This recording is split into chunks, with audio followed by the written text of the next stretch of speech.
रजा रजा रजा मेरे रजा मेरे रजा रजा रजा रजा रजा रजा रजा रजा रजा रजा रजा रजा रजा मेरे रजा।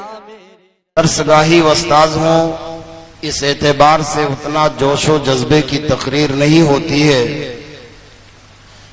एक काफिर बंबई में मैं जा रहा था, रिक्शे वाला था जौनपुर का, मुहर्रम का महीना था, जोगेश्वरी के पास मैं तकरीर कर रहा था, वापस आ रहा था, कुर्ला महबूब सुबहानी में कयाम था। 15 साल हो गए होंगे। तो उसने कहा सर आप कहाँ जा रहे थे? मैं कहा मैं जोगेश्वरी में तकरीर करता हूँ, रोज आता जाता हूँ। तो कहा क्या वजह है साहब? मोमिन नहीं था वो। कहा क्या वजह है साहब, जब आप लोग स्टेज पर आते हो तो इतना गुस्सा हो जाते हो, इतना गुस्सा हो जाते हो, जैसे लगता है कि या तो अभी आप मर जाओगे या हम लोग मर जाएंगे। तो हमने कहा यादव जी क्या कहना चाहते हैं आप? तो वो कहा कि साहब जब आदमी बड़ा होता है तो कुछ संजीदा बातें करता है, सुलझी बातें करता है, दिमाग में उतरे। हमारे मस्जिद के बगल में एक मौलाना साहब हैं, वो स्टेज पर कम से कम 3 मीटर में छलांग मारते हैं, और जब वो तकरीर खत्म करते हैं तो अगर फौरन पानी न दिया जाए तो लगता है अभी हार्ट अटैक हो जाएगा। तो उलमा आखिर इतना चीखते चिल्लाती क्यों हैं कि कान की समाअत तक बातें नहीं पहुंची? जी जी बहुत अच्छा था। इसकी वजह यह है कि मार्केट में माल जैसे सप्लाई होता है, फैक्ट्री में तैयारी वैसे ही होती। जी जी हमारे इस नौजवान कौम को सिर्फ वाह वाह की जरूरत है, नारा लगाने की जरूरत है। इनके अंदर, इनकी जमीन पर पौधा अमल का उगे कि ना उगे, इससे कुछ लेना देना। जी जी इसलिए हम लोग भी उसी हिसाब से मैदान में उतरते हैं कि कम से कम आइंदा साल ये कम वक्त बुलाए, और चाहे नमाज रोजा करे न करे, चूल्हे बहाड़ में जाए, इसका जलसा सालीना सलामत रहे और मेरा लिफाफा सलामत रहे, फिर तो मगफरत रसूलुल्लाह की शिफात से हो ही जाए। तो उसी हिसाब से हम लोग अपना काम शुरू कर। तो वो काफिर था, उसने ये तासुर लिया कि वो हो इतना जोश में आ जाते हैं कि चीखते चीखते बेहोश हो जाते। तो मेरे प्यारे भाइयों, इन अजीम जगहों पर आने के बाद कुछ पैगाम दिया जाए और ऐसे अंदाज में दिया जाए, देने वाले को भी ख्याल होना चाहिए कि ज़र्फ जैसे हो वैसे ही उसमें मजरूफ रखा जाए। जी यहां आप आए हो कुर्सी आला हजरत में, बड़ी मशक्कतें झेल कर आए हो। खुदा की कसम विजदान और कल्बी कैफियत कहती है कि इमाम अहमद रजा, हुजूर मुफ्ती आजम ताजुल शरिया और आए हुए मशाइख़े तरीक़त और उलमा के फयूज़ व बरक़ात से माला माल जरूर होगे। अकीदत लेकर आए हो, लेकिन याद रखो, ये अज़्म करके जाओ कि मेरे ऊपर कुछ जिम्मेदारी है। कितनी जिम्मेदारी किसकी है? मसलन मुफ्ती आजम ताजुल शरिया बिलखुसूस सैयदी आला हजरत की जिम्मेदारी अल्हम्दुलिल्लाह मुजद्दिद होने के एतबार से सारे आलम पर उनके लिए जिम्मेदारी। अगर दुनिया के किसी कोने में कोई तहरीयत, इल्हादियत, बेदीनियत की बीज बोता तो मुजद्दिद आज़म पर वाजिब था कि वो कलम उठाते और अल्हम्दुलिल्लाह इरशाद फरमाते हैं कि किल के रजा है खंजरे खूखार बरकबार, आदा से कह दो खैर मनाए नशर कर। अहमद रजा का खामोश होना अच्छा ना होता अगर वो कलम ना उठाते। इसीलिए जब मुजद्दिद इस्लाम का विसाल हुआ तो खानदाने नजदियत वहाबियत का बहुत बड़ा प्रोफेसर अशरफ अली थानवी भी इन्ना लिल्लाही व इन्ना इलैहि राजिऊन पढ़ा। मुरीदों ने पूछा कि अशरफ अली साहब, इमाम अहमद रजा जिंदगी भर आपको काफिर कहते रहे और आज मरने के बाद आप उनके लिए इन्ना लिल्लाह व इन्ना इलैहि राजिऊन पढ़ रहे हैं। हालांकि वो आपको काफिर कहते रहे और आप कहते हैं दुनियाए इस्लाम का बहुत बड़ा आलिमे दीन मर गया, चला गया, विसाल कर गया। आप उनके ऊपर इस्तिरजा कर रहे हैं, इन्ना लिल्लाह पढ़ रहे हैं, दुनिया का बहुत बड़ा आलिमे दीन कह रहे हैं, अहमद रजा चले गए, वो तो आपको काफिर कहते थे। तो अशरफ अली थानवी कहता है अगर मेरी तहरीरो तकरीर में अहमद रजा को गुस्ताखी या कुफ्र की बू नजर आती थी और अगर अहमद रजा मुझे काफिर न कहते तो ऐ मेरे मुरीदों खुद इमाम अहमद रजा काफिर हो जाते।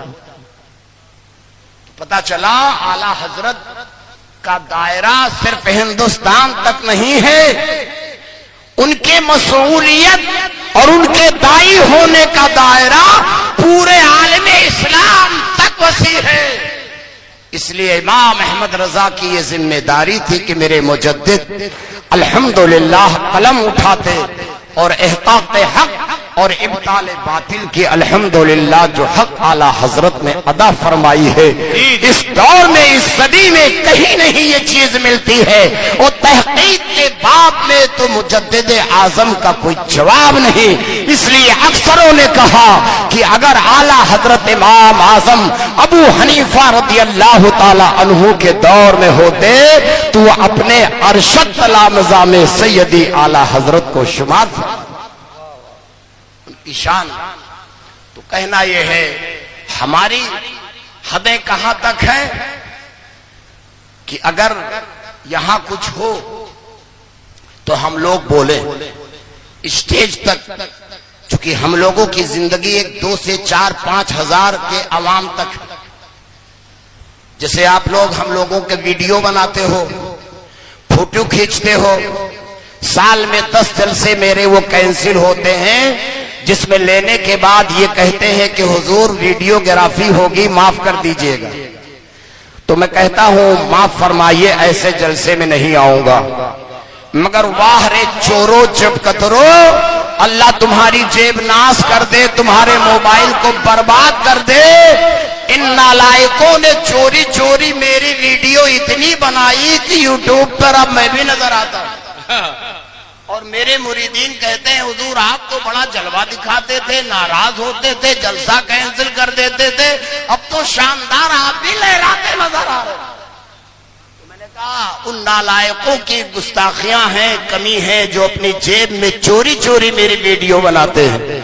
खुदा के कसम अगर तुम कहीं मुझे अपने मोबाइल में देखना कि ये जलालुद्दीन नूरी साबिक उस्ताद अशरफिया खलीफे ताजुश शरिया बोल रहा है, इसके भी जुब्बे कुर्ते लहरा रहे हैं, तो याद रखना ये चोरों की कमी है। जलालुद्दीन कभी राजी होकर अल्हम्दुलिल्लाह ज़रूरत दीनिया के सिवा राजी व रजा होकर मैंने तस्वीर कशी कभी नहीं, मैंने कभी नहीं तस्वीर कशी के लिए रजा जाहिर की है।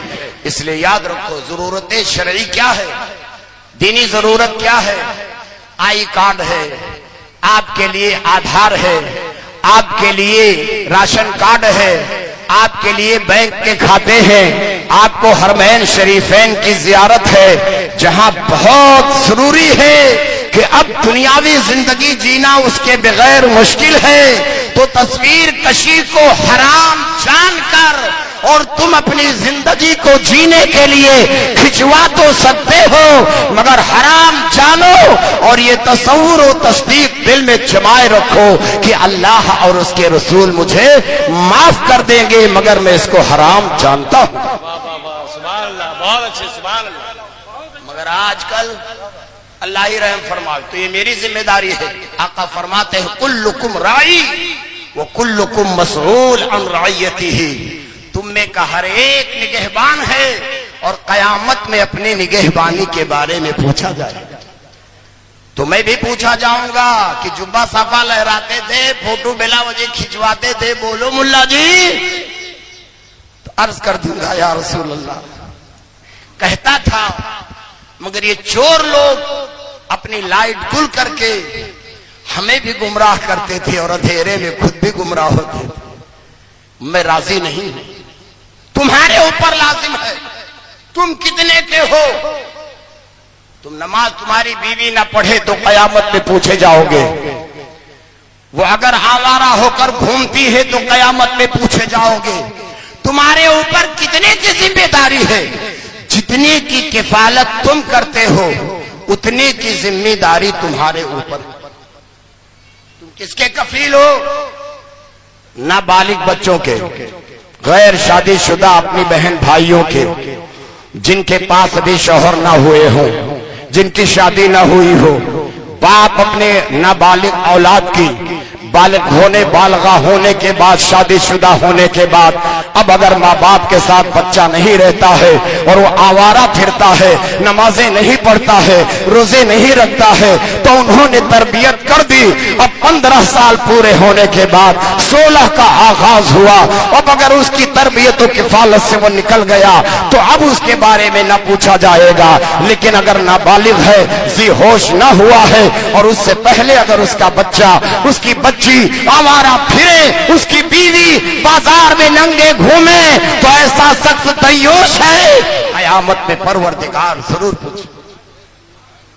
कुल्लुकुम राई व कुल्लुकुम मसऊल अन रइयतिही। अक्सर देखा जाता है बालिग बेटियां बाजार में घूम रही हैं, हाजी साहब मस्जिद में तस्बीह लिए भांज रहे हैं। अल्लाहु समद, बाहर निकलो हाजी साहब, फर्ज अदा कर चुके हो, आप वाजिब अदा कर चुके हो, सुन्नतें पढ़ चुके हो, मामूलात की तस्बीहें पढ़ चुके हो।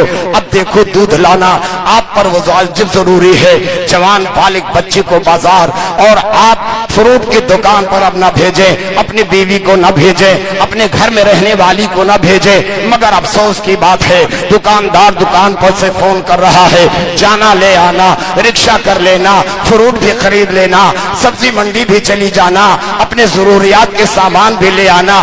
तुम अपनी बहन बेटियों को फौज तौर पर घुमा रहे हो। ये सोच लो कि तुम कयामत में बच नहीं सकते हो, इसलिए कि जिसकी किफालत तुम कर रहे हो उसके भाग दौड़ तुम्हारे हाथ में है।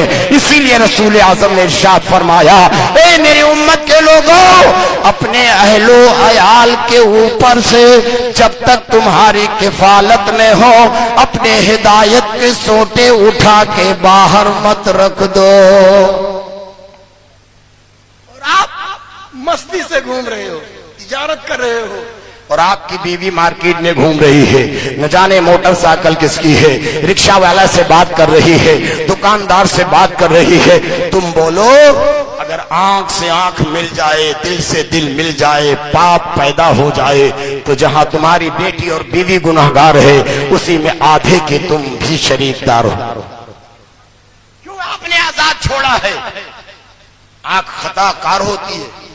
नबी रहमत सल्लल्लाहु अलैहि वसल्लम, जोर से बोलो सल्लल्लाहु अलैहि वसल्लम, आकाए नामदार जनाबे मोहम्मद रसूलुल्लाह, सरकार का जितना अमल बशरियत के तकाजे से है वो सिर्फ और सिर्फ दर्स उम्मत के लिए, और जो नौरानियत के तकाजे से लिए है के तौर पर है, वो मलाइका से उनका दर्जा आला है, इसलिए ज़ुहूर व इज़हार परवरदिगार करा दे। नबी रहमत फरमाते हैं, बाजार से मैं गुजरा, खबरदार खबरदार, गुमान बातिल करोगे तो काफिर हो जाओगे। सरकार दो आलम सल्लल्लाहु अलैहि वसल्लम इरशाद फरमाते हैं, एक बार मैं बाजार से गुजरा। हुजूर बाजार नहीं जाते थे, और अगर जाते थे तो इसलिए सरकार ने इरशाद फरमाया कि दुनिया में सबसे बदतरीन जगह बाजार है और दुनिया में सबसे बेहतरीन जगह अल्लाह का घर मस्जिद है। साहबा बाजार ना जाओ। एक साहबी खड़े हो गए, भोले भाले नेक जन्नती, सुभान अल्लाह, या रसूलुल्लाह आप तो जाते हो। मुबारकपुरी बोली कभी कभी आ जाती है, या रसूलुल्लाह आप भी तो जाते हैं बाजार, तो मेरे आका ने इरशाद फरमाया, जिस लिए मैं जाता हूं अगर तू भी बाजार जा तो तेरे लिए भी बेहतर है। कहा या रसूल अल्लाह आप क्यों जाते हैं? कहा मैं उम्मत को सलाम के जो है राइज और इफ्शा करने के लिए जाता हूं, ताकि लोगों को समझाऊं। तो मैं बाजार में जाता हूं, गरीब मुसलमानों की तीमारदारी करता हूं और सबको सलाम करना सिखाता हूं। सलाम करना आजकल तो बड़े लोग छोटों को सलाम ही नहीं करते। शागिर्द को भी उस्ताद को सलाम करना चाहिए जब दरसगाह में आए। इसलिए नहीं कि शागिर्द बड़ा है, आका फरमाते हैं जो खड़ा रहे वो बैठे को सलाम करे और जो चल रहा हो वो खड़े को सलाम करे। सुभान अल्लाह। तो ये असातिज़ा जब अपने क्लास रूम में जाते हैं तो फरमाते हैं अस्सलाम वालेकुम। इसलिए नहीं कि वो बुजुर्ग हैं, इसलिए जाते हैं कि आका का फरमान है खड़ा बैठे को सलाम करे। और उस्ताद शागिर्द को इसलिए करे ताकि शागिर्द को दर्स मिले कि अल्हम्दुलिल्लाह इरशाए सलाम भी सुन्नत और इबादत। आका ने से सहाबी ने अर्ज किया रसूलल्लाह आप भी तो बाजार जाते हैं, और इरशाद फरमाते हैं बाजार रोए जमीन की सबसे बदतरीन जगह है और मस्जिद सबसे बेहतर जगह है। तो आका ने फरमाया है मेरे सहाबी भोले जिसलिए मैं जाता हूं अगर तू भी जा तो अल्हम्दुलिल्लाह। सहाबी अर्ज करते या रसूलल्लाह गर्ज बयान फरमा दीजिए। आका ने फरमाया मैं इफ्शाए सलाम के लिए जाता हूं और गरीब बीमार मुसलमानों की तीमारदारी हमारे अंदर ये चीजें हों तो सुभान अल्लाह। तो ऐ मेरे प्यारे याद रखो एक दरसगाह के उस्ताद की जिम्मेदारी है तलबा नमाज न पढ़े तो हिदायत करे, दाढ़ी काटे तो हिदायत करे, रोजा न रखे तो हिदायत करे, दरसगाह की पाबंदी न करे तो हिदायत करे, माँ बाप के कहे हुए मुताबिक न चले तो उस्ताद हिदायत करे। उस्ताद की जिम्मेदारी उसके दरसगाह और सेंट्रल बिल्डिंग तक महदूद है। सड़क पे जाने के बाद कुछ करता है तो उस्ताद से न पूछा जाएगा। एक घर चलाने वाले की जिम्मेदारी उसकी किफालत तक जितने अफराद तक महदूद है, उसकी किफालत जितने लोगों पर शामिल है उसकी जिम्मेदारी है कि अपने बीवी को डांटे। इसलिए अल्लाह ने कहीं नहीं फरमाया रोटी जल जाए तब मारा करो, आका सल्लल्लाहु अलैहि वसल्लम ने नहीं फरमाया आटा अगर गलत गूंथे तो मारा करो, दाल न पके तो मारा करो। लेकिन कुरान ने फरमाया तुम्हारी नाफरमानी करे और नमाज रोजे हज ज़कात को अदा न करे और वो नंगी बेहया फिरे तो कुरान ने फरमाया है नाशज़ा और गैर इत्तिबा वाली बीवी को मारो। ये कुरान मारो। अब कल से ऐसा मत करना कि बरेली से बांस खरीद लेना पहुंचते धुनना शुरू कर देना कि जलालुद्दीन ने कहा था मारो। नहीं, ये भी फरमाया गया डंडे लाठी से मत मारो, हिदायत करो, समझाओ, नमाजें पढ़, नंगे मत फिर, नकाब लगा, ये तुम्हारी जिम्मेदारी।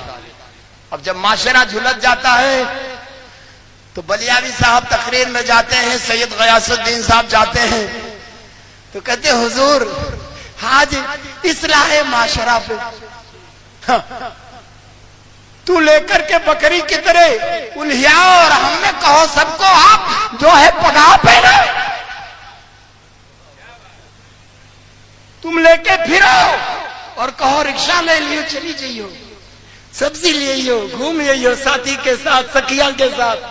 तो तुम दौड़ा रहे हो 1.5 घंटे में सारी मुर्गियों को दरबे में करना ये भलियावी का काम, जलालुद्दीन नूरी का काम है। नहीं, तुम पर लाजिम है कि अवाम तक, स्टेज तक मशाइख और उलमा पहुंचा दे और इस इस्लाम के वसूल को कौम तक अपने घर तक पहुंचाना तुम्हारी जिम्मेदारी।